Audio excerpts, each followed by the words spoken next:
નમસ્કાર. આજે આપણે આ વિડીયોમાં ચક્રવૃદ્ધિ વ્યાજ અને સાદા વ્યાજ વિશે થોડી ઘણી માહિતી મેળવીશું અને લગભગ દરેક પરીક્ષામાં પૂછાતો હોય એવો એક પ્રશ્ન જોઈશું.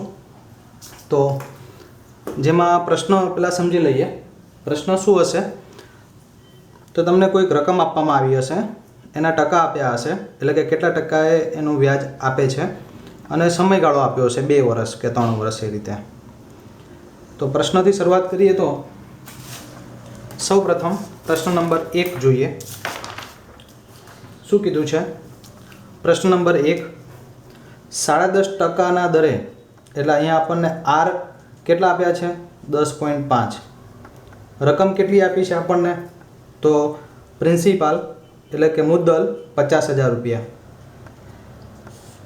કેટલા વર્ષ? આ ખાસ ધ્યાન રાખજો.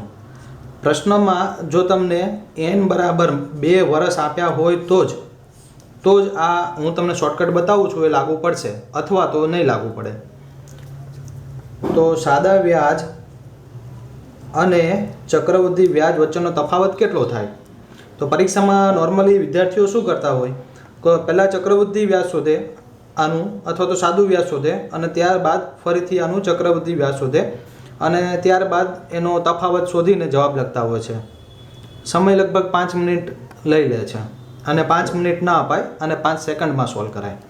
તો તેનું સૌપ્રથમ આપણે સૂત્ર જોઈએ, અને સૂત્ર કદાચ યાદ ના રહે તો સૂત્રને કેવી રીતના યાદ રાખવું એ પણ હું તમને બતાવું છું. આપણે બધાને ખબર છે કે ભાઈ સાદું વ્યાજનું એક સૂત્ર છે.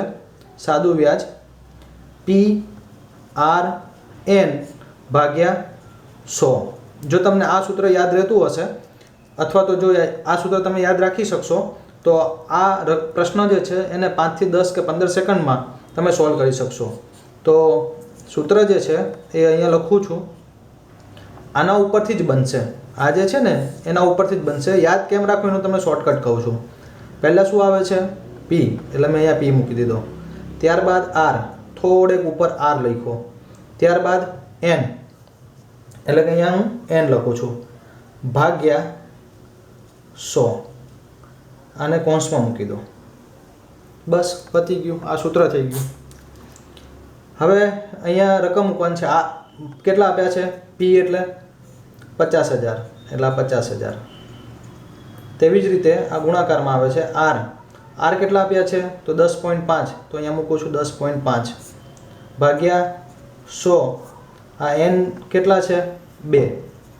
બસ હવે કંઈ નથી. શું કરવાનું છે? તો 50,000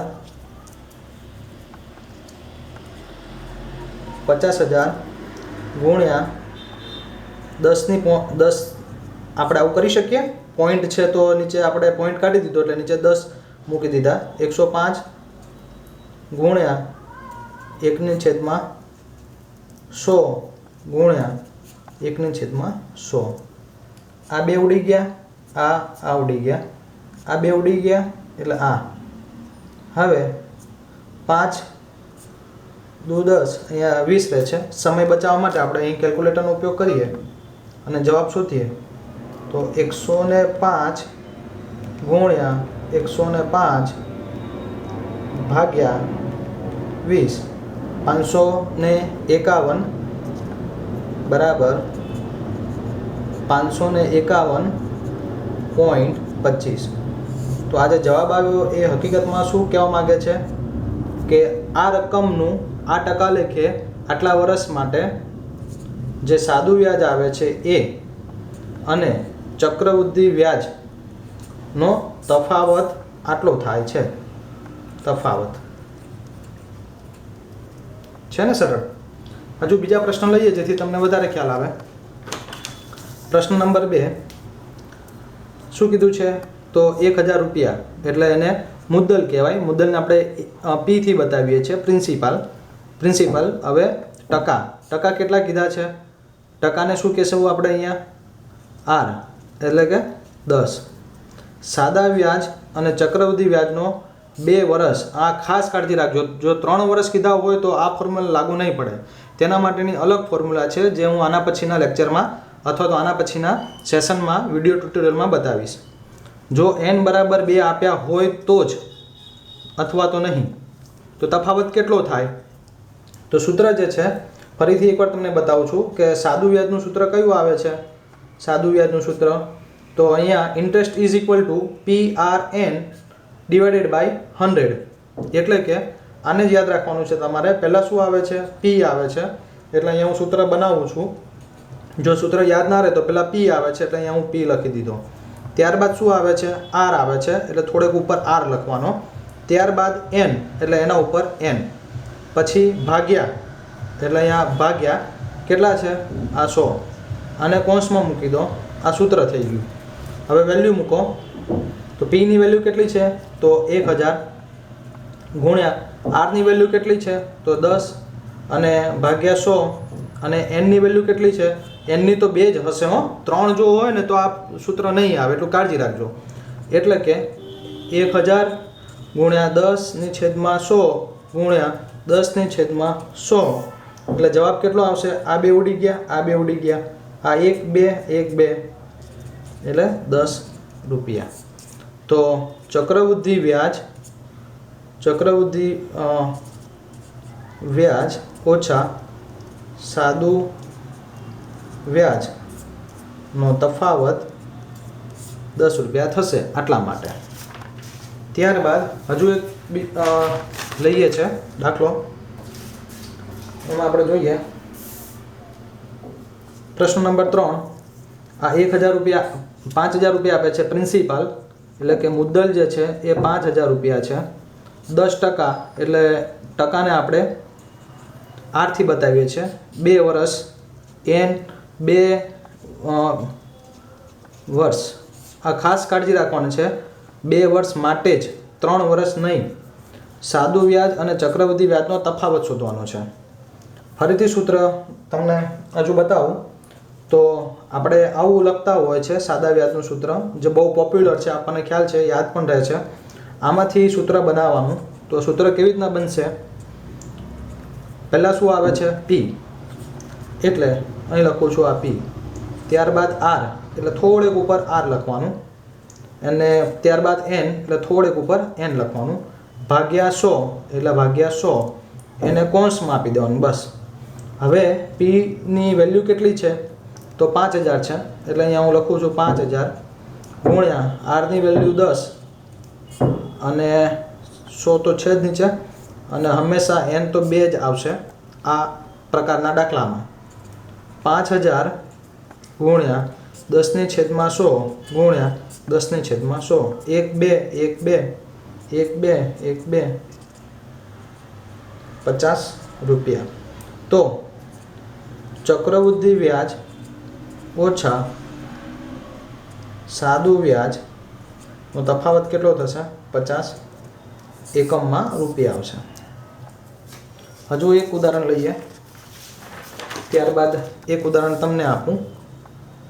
5% એટલે કે અહીંયા આપણને રેટ પહેલાં આપ્યો છે, રેટ 5. ચક્રવૃદ્ધિ વ્યાજ દરથી ₹4000